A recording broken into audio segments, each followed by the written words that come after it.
ఈ ఉచిత బియ్యం ఎవడేమన్నాడు? ఎవడన్నా అడిగినాడు? ఫ్రీగా బియ్యం ఇస్తున్నారు కాబట్టి రైతులకు వడ్లకు రేటు పెంచుతలేరు వీళ్ళు. వడ్లకు రేటు పెరిగిందా ఫ్రీ బియ్యం పథకం మీద గవర్నమెంట్ మీద బర్డన్ పడుతుంది. ఆ బర్డన్ పడకుండా చూసుకోవడమే వీళ్ళు రేట్లు పెంచకపోవడానికి మెయిన్ కారణం ఇది. దేశవ్యాప్తంగా అందరూ వచ్చి మాకు ఫ్రీ బియ్యం ఏమైనా అడిగిర్రా ఎవడన్నా? ఫ్రీగా.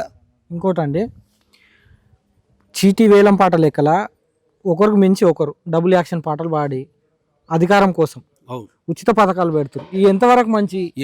ఎవరి జేబులకించి ఓడిస్తాడండి? మా జేబులకించి పెట్టడమే. ఇలా అన్నీ ఒకరి మీద ఒకటి కుర్చీలాట. ఆయన కుర్చీలు అవ్వకుండా అంటే దించడమే, ఎక్కిన వదిగా దించేదాకా ఆలోచనలు అంతే. రేపు రేవంత్ రెడ్డి కంటే ఇంకా 4 ఎక్కువ చెప్తాడు కేసీఆర్, లేకపోతే ఇంకా బీజేపీలు ఇంకా 4 ఎక్కువ చెప్తారు మేము ఉచితాలు ఇస్తామని. ఉచితాలు అనేది దేశానికి మంచిది కాదు.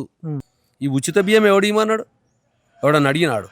ఫ్రీగా బియ్యం ఇస్తున్నారు కాబట్టి రైతులకు వడ్లకు రేటు పెంచుతలేరు వీళ్ళు. వడ్లకు రేటు పెరిగిందా ఫ్రీ బియ్యం పథకం మీద గవర్నమెంట్ మీద బర్డన్ పడుతుంది. ఆ బర్డన్ పడకుండా చూసుకోవడమే వీళ్ళు రేట్లు పెంచకపోవడానికి మెయిన్ కారణం ఇది. దేశవ్యాప్తంగా అందరూ వచ్చి మాకు ఫ్రీ బియ్యం ఏమైనా అడిగిర్రా ఎవడన్నా? ఫ్రీగా. ఇంకోటండి, చీటీ వేలం పాట లెక్కల ఒకరికి మించి ఒకరు డబుల్ యాక్షన్ పాటలు పాడి అధికారం కోసం ఉచిత పథకాలు పెడుతున్నారు. ఈ ఎంతవరకు మంచి? ఎవరి జేబులకించి ఓడిస్తాడండి? మా జేబులకించి పెట్టడమే. ఇలా అన్నీ ఒకరి మీద ఒకటి కుర్చీలాట.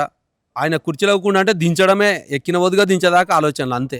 రేపు రేవంత్ రెడ్డి కంటే ఇంకా 4 ఎక్కువ చెప్తాడు కేసీఆర్, లేకపోతే ఇంకా బీజేపీలు ఇంకా 4 ఎక్కువ చెప్తారు మేము ఉచితాలు ఇస్తామని. ఉచితాలు అనేది దేశానికి మంచిది కాదు.